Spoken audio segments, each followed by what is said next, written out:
Warriors, welcome to the video. My friends, this is a very important video to create clarity within you, first of all. I'm making this video here so that you can start to take some of the blame off of your shoulders and to understand why your brain makes it so difficult and so challenging to move towards a better place in your life, mentally, emotionally, behaviorally, that sort of thing. Now, also, I really want you to grasp the idea of why you unconsciously hang on to fear. Okay, why you unconsciously hang on to fear. And I'm going to start with this before I get into the 5 reasons for why your brain makes it so difficult to create this change. And I know deep down that there's a lot of warriors out there that are currently struggling with this idea. Dennis, am I ever going to get out of this cycle? Dennis, am I doomed for the rest of my life? Can I really change the way I think? Can I really change the way I act? There's so many question marks out there right now, people going through the program and such. So let's handle some of these today. Let's gain clarity and let's get you back on track, all right? Now, let's understand fear and why you are so deeply connected to fear. One of the reasons is because of your authority figures. Your authority figures. You really wanted to connect with them. You wanted to be them. You impersonated them. And because this was the case, in the majority of people that I work with, I recognize that they always have someone that reminds them of who they've become. So I think, yeah, Dennis, I think like mom.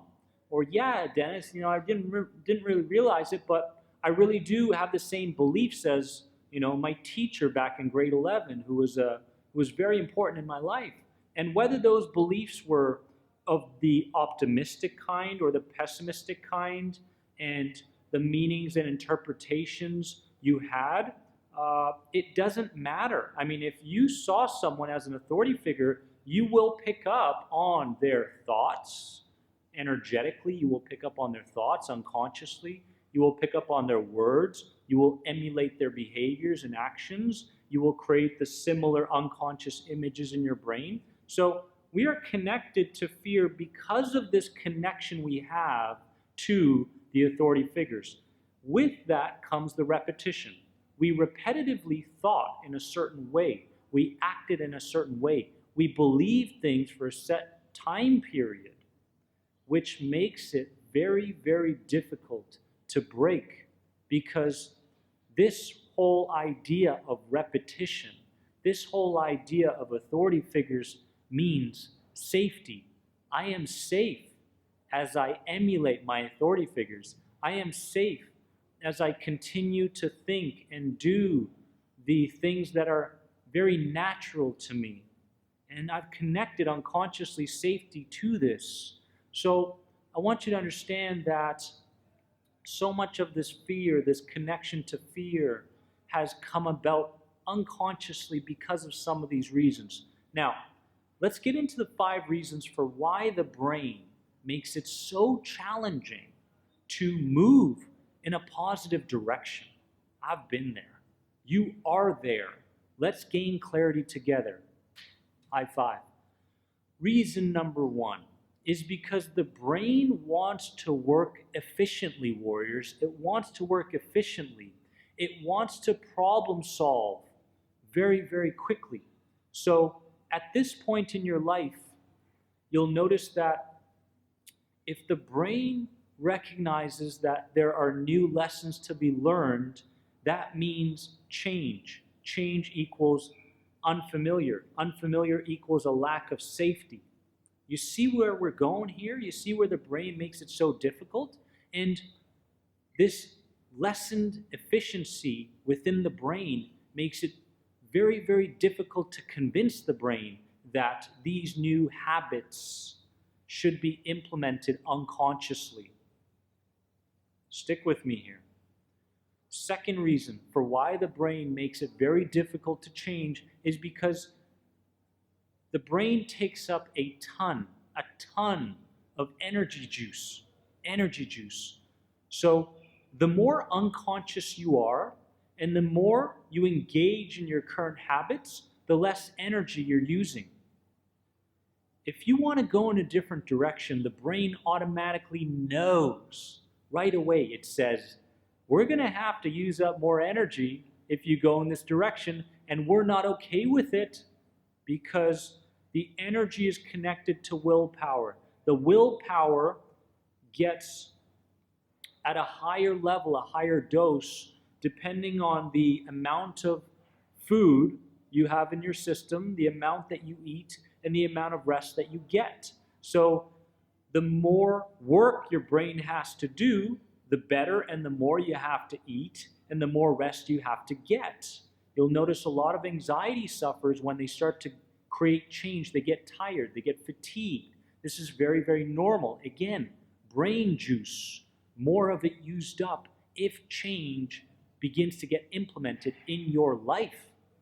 Third reason for why the brain makes it so challenging to move in a different direction is because it has to create new associations. New associations. Dennis's toque equals nice, pretty, I like it. You know, Dennis equals safety man, rather than who's this guy coming out here and spewing all this knowledge and information for me. You know, you are making new associations in your present moment, but also in your past. If you begin to associate people differently, create different meanings behind things and people, the brain doesn't want to do this. The brain wants to keep the current associations that it has. It has worked very, very hard to ingrain the idea that that environment is unsafe, that environment is safe, and so forth. This is good, that is bad, that sort of thing. So new associations to the brain, again, unfamiliar, lack of safety, that sort of thing. All right, let's understand this idea from the brain's perspective. Fourth reason is because the brain connects a new direction with uncertainty. You'll notice that I use the word uncertainty a lot because anxiety sufferers have a very difficult time moving into a world that is uncertain.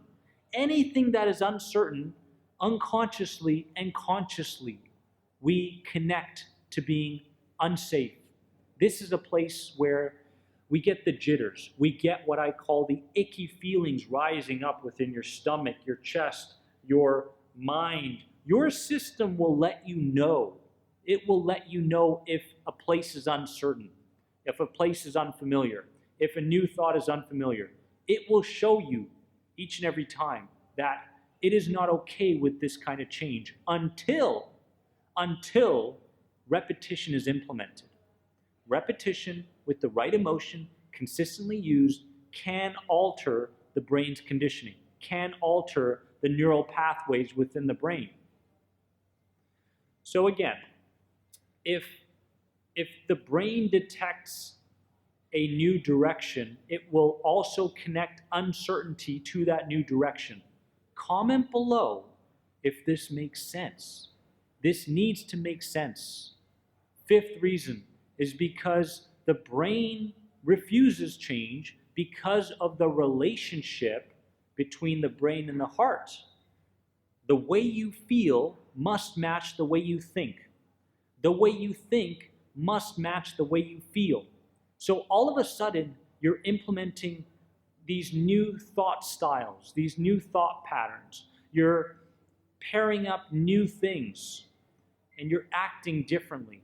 All of a sudden, the heart detects this, right? And the heart goes, you've been so consistent with your anxiousness or your depression or your fears and this and that. And all of a sudden, there's this strange occurrence going on within the brain. There are different things going on, different thinking styles, different interpretations and pairings. So the brain refuses based on the idea that it will lose the loop between the brain and the heart. That congruency will be lost. The brain senses this and makes it very difficult. whatever has been felt, whatever emotional state you have practiced the most recently and throughout your entire life will be the very emotional state that you default to no matter what. You will default to this automatically because less energy, easy to implement, unconscious, so many reasons. So my friends, this video again was meant to create clarity within you. Stop blaming yourself so much for your anxiety. Please, so much of your anxiety is based around unconscious factors that began back in childhood, and you unconsciously practiced these thinking that this was the truth, this was real. They weren't real. It was just information coming from someone who was as confused as you are. Mom, dad, teachers, pets, I don't know, TV, you name it. So I want you to know that you are more than anxiety, meaning you're thinking in anxious ways, meaning you're doing things anxiously, meaning you're running certain images in your mind unconsciously, but you are not anxiety. Please stop walking around with the label that you've placed on yourself based on what a doctor or a professional or someone told you. These are just starting points. If you went to the doctor and you were diagnosed as having an anxiety disorder, that is a great place to start, but that is not something you want to carry with you. My friends, I love you. And again, you are more than anxiety. Make sure to subscribe to my YouTube channel. Hit the bell for all the notifications. And if you need more information on the #1 CBT-based program for anxiety, head on over to anxietyexit.com. I love you so much. See you soon.